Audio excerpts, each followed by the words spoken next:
I think it would be really interesting to know, I mean, this research, has it been done by Muslims or non-Muslims? These researches have been done by both Muslims and non-Muslims. And there are hundreds of non-Muslim scientists who have done research on fasting. So it's not only the Muslims. More of the non-Muslims do research on fasting. But there are even Muslims. For example, if you read the book, Fasting, A Way of Life, by Alan Cott, he writes that fasting is altogether, it gives rest to the digestive tract as well as the central nervous system for the whole body. And he's a non-Muslim.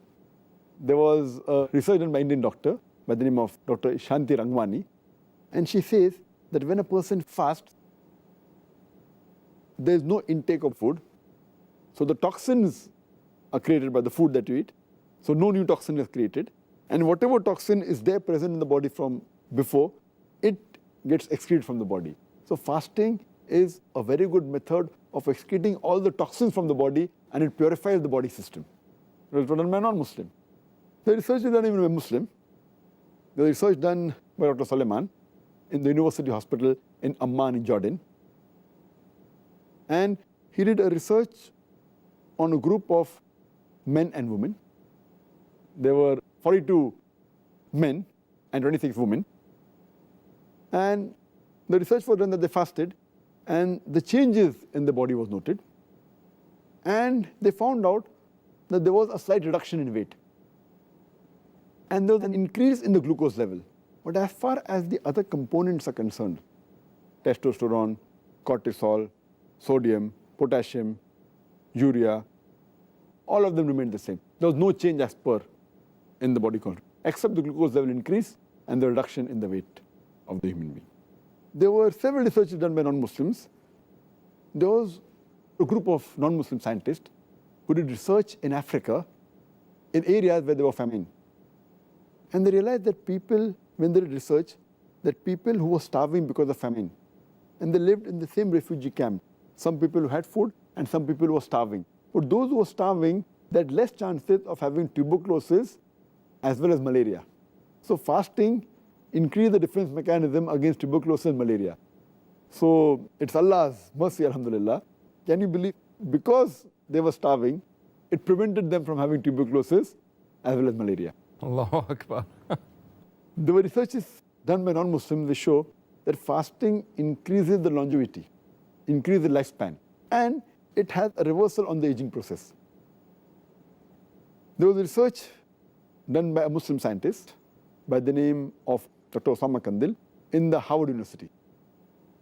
Muslim, but in a non-Muslim country, non-Muslim university. And he did a research on patients suffering from cancer. And he tried to find out what way do the cells function, especially the killer cells, which attack the cancer cells. And he did a counting just before they started fasting. And then he again did a counting on the 21st day of Ramadan, then 28th day of Ramadan. And he found that there was a marked difference. After 21 days and 28 days, the number of cells, the killer cells, they increased. And these cells, they attack the cancer cells. And it shows that even the immunity increased. The defense mechanism of the human being, because of fasting, it increased. And there was another research again done in the same patients, and it found out that the T cells, which are normally required for the defense immunity of the human being, they increased to a great level. And T cells are mainly responsible when anyone has a disease. They are mainly the soldiers, or they are called the Major General of the army that you have. They are the T cells. And they go and they see to it, any disease is there, it goes and try and destroys the disease. And AIDS is a disease which mainly attacks these T cells. Therefore, it's known as acquired immune deficiency syndrome. So when you fast, these cells increase and the immunity of the human beings increase. I would like to mention one more research done by a European non-Muslim by the name of Dr. Jeffrey. And what he says that fasting is not only done by human beings. Fasting is even done by the animals and the plants. And he gives the example, the animals that live in cold countries, during heavy snowfalls, they stay separately and they don't eat and they go in hibernation. And there are examples of animals like frog, which go in hibernation. And here they don't eat, they fast.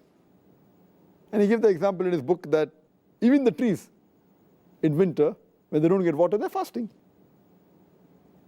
But the moment later when spring comes, you find that the tree is filled up with colorful leaves, with flowers, with fruits.